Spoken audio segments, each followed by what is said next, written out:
Hello everyone, Dalia's kitchen and ব্লগি life চ্যানেলে আপনাদের সকলকে স্বাগত। আজকে আমি কষা মাংসের স্বাদে মাছের ডিমের বড়ার রেসিপি বানিয়ে দেখাবো। এখানে আমি কাতলা মাছের ডিম নিয়েছি 250 গ্রাম, আর ডিমটা ভালো করে ধুয়ে নিয়েছি।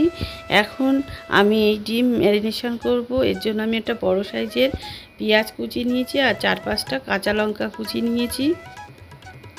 দিয়ে দিলাম পরিমাণ মতো হলুদ আর স্বাদ অনুসারে লবণ দিয়ে দেব। তো এই তো লবণ দিয়েছি। এখন আমি এর মধ্যে একটু কাঁচা সর্ষের তেল দিয়ে দেব। এইভাবে আপনারা বানিয়ে খেয়ে দেখবেন, দারুণ লাগে কিন্তু। আর বড়ার ভেতরটা ভীষণ জুসি হয়, কোনো রকম আষ্টে গন্ধ আসে না। তো এই তো হয়ে গেল, মেখে নিচ্ছি ভালো করে। এবার বড়াগুলো ভাজবো, তার জন্য কড়াই বসিয়ে দিয়েছি আর কড়াইতে সর্ষের তেল দিয়ে দিলাম বেশ অনেকটা পরিমাণে। তেলটা গরম হতে দেব। তো তেলটা গরম হয়ে গেছে। এখন আমি একটা চামচের সাহায্যে এইভাবে আস্তে আস্তে দিয়ে দেব। আর গ্যাসের ফ্লেমটা একদম কমানো থাকবে, না হলে কিন্তু ছিটবে। এবার আমি ঢেকে দেব আর একদম লো ফ্লেমে রেখেছি। তো দেখুন বড়াটা পিঠ হয়ে গেছে। এবার আমি উল্টে দিলাম। তো উল্টে পাল্টে লাল করে ভেজে নেব।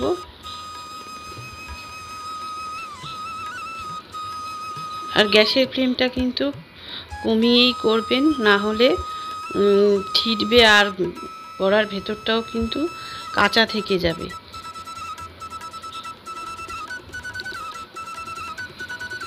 তো তুলে নিচ্ছি, দেখুন ভাজা হয়ে গেছে।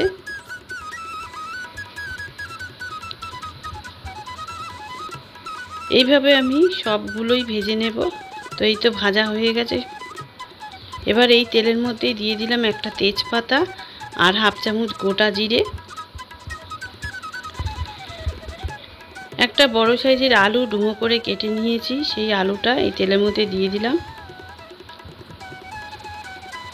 আলুটা ভেজে নিচ্ছি। সামান্য নুন দিয়ে দিলাম, তাহলে আলুর মধ্যে নুন বসবে।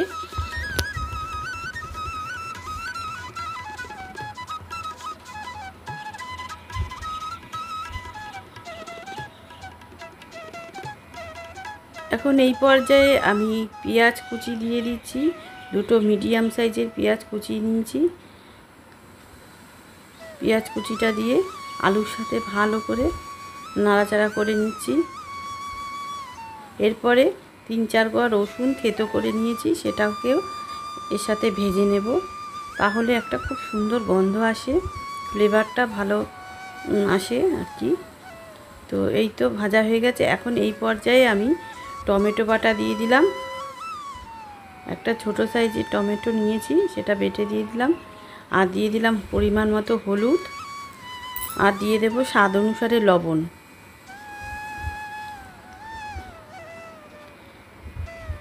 তো সব কিছু এখন ভালো করে মিশিয়ে নিচ্ছি। এখন একটা বাটি নিয়েছি, গুঁড়ো মশলা দিয়ে দেবো। এর মধ্যে দিয়ে দিচ্ছি 1 চামচ ধনের গুঁড়ো, 1 চামচ জিরের গুঁড়ো, আর ঝাল লঙ্কার গুঁড়ো, আর কাশ্মীরি রেড চিলি পাউডার। জল দিয়ে গুলে নিচ্ছি, পেস্ট করে নেব।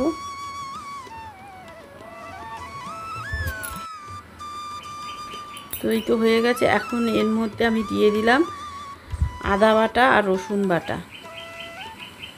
আদা রসুন বাটাটা দিয়ে আমি এখন কষিয়ে নিলাম ভালো করে।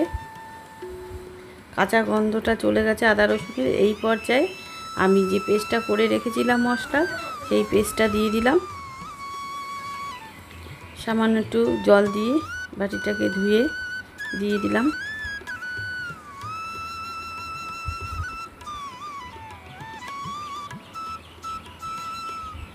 আর একটু জল দিয়ে দিচ্ছি। এইবার ভালো করে নাড়তে থাকবো আর কষাতে থাকবো। এই পর্যায়ে আমি দিয়ে দিচ্ছি টক দই, ফ্যাটানো টক দই। 2 চামচের মতো টক দই নিয়েছি, ছোটো চামচের 2 চামচ। তো টক দইটা দিয়ে, আর এই পর্যায়ে কিন্তু গ্যাসের ফ্লেমটা আপনারা কমিয়ে রাখবেন দই দেওয়ার সময়। তো দইটা দেওয়ার পরে ভালো করে আমি নাড়াচাড়া করে নিচ্ছি। তো এখন তেল ছেড়ে দিয়েছে, আমি জল দিয়ে দিলাম পরিমাণ মতো। জলটা আমি গরম জল দিয়েছি। তো জলটা ফুটে উঠেছে, এবার আমি মাছের ডিম, ভেজে রাখা মাছের ডিমগুলো দিয়ে দিলাম।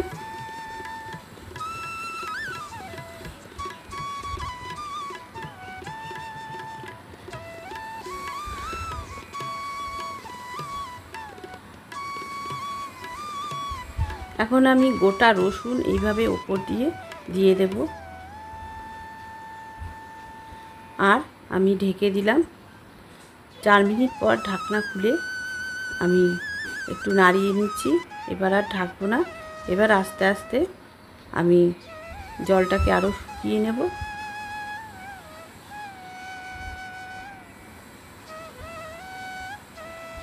এখন অনেকটা শুকিয়ে গেছে, আর নামানোর সময় হয়ে এসছে। তার আগে গরম মশলা দিয়ে দিলাম, আর ভালো করে নাড়াচাড়া করে নিচ্ছি।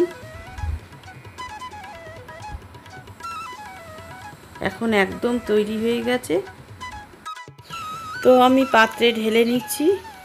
তৈরি হয়ে গেছে কষা মাংসের স্বাদে মাছের ডিমের রেসিপি। যদি ভালো লেগে থাকে অবশ্যই লাইক করবেন, শেয়ার